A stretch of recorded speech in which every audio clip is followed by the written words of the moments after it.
Goeiemôre. Het is so heerlik om 'n lieflike woord van die Here te hê en dan om dit te deel, en ek is so opgewonde om vanoggend hierdie woord met u te deel.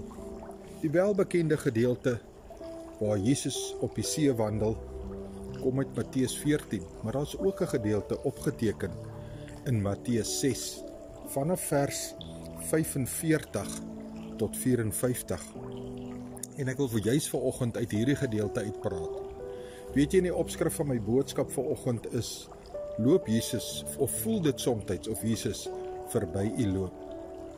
Wel, vers 48 van hierdie gedeelte van Markus 6 sê dat Jesus het op die berg gaan bid en hy het die skare weggewys en so aan, en weet jy, na hy gebid het, kyk hy oor die see uit en hy sien maar die disippels is in die skei en hulle sukkel, hulle roei, maar die winde maak dit vir hulle swaar.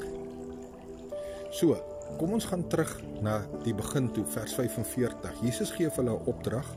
Hy sit hulle in die skei en hy sê: vaar oor na die oorkantse oewer, Genasaret toe, ek gaan julle daar kry. Hierdie opdrag is nou klaar aan hulle gegee, het hulle in die skei gesit en daar vaar hulle oor. Nou, toe Jesus dan nou klaar gebid het en die skare weggewys het, sien hy dat hulle kry swaar, en hy dink vir hulle self, hy gaan afwandel na hulle toe, en hy wandel, en in vers 48 se laaste reël sê dit, en hy wou verby hulle beweeg. Sjoe, Jesus wou verby hulle beweeg terwyl hulle swaar kry. Hoekom sal dit dan wees? Weet jy wat? Hy het mos nou hierdie opdrag gespreek, en hy het klaar vir hulle gesê wat hulle moet doen. Hulle hoef nie daarin te twyfel nie, al kom daar winde, al kom daar storms. Hulle gaan aan die ander kant uitkom, want so sal dit wees volgens die Here.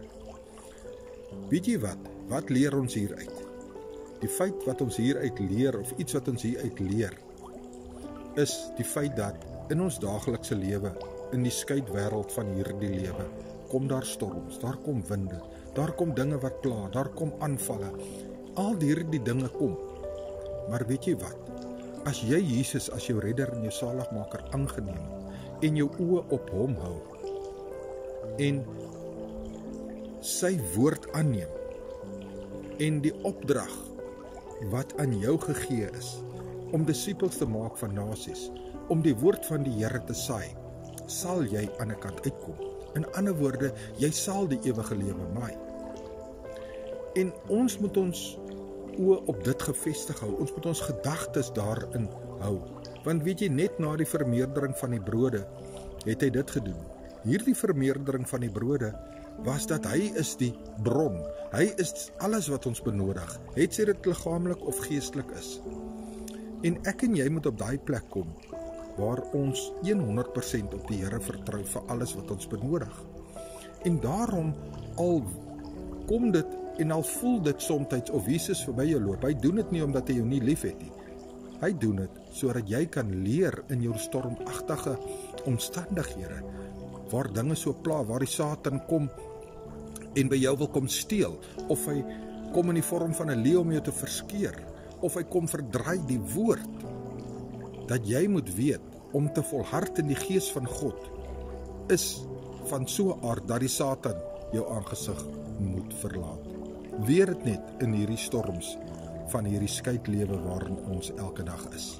Ek is Pastoor Gary, ek laat hierdie woord vanoggend by u. 5 brood en water, 5 minute woord, seëngroete, en weet net, Jesus is baie lief van jou.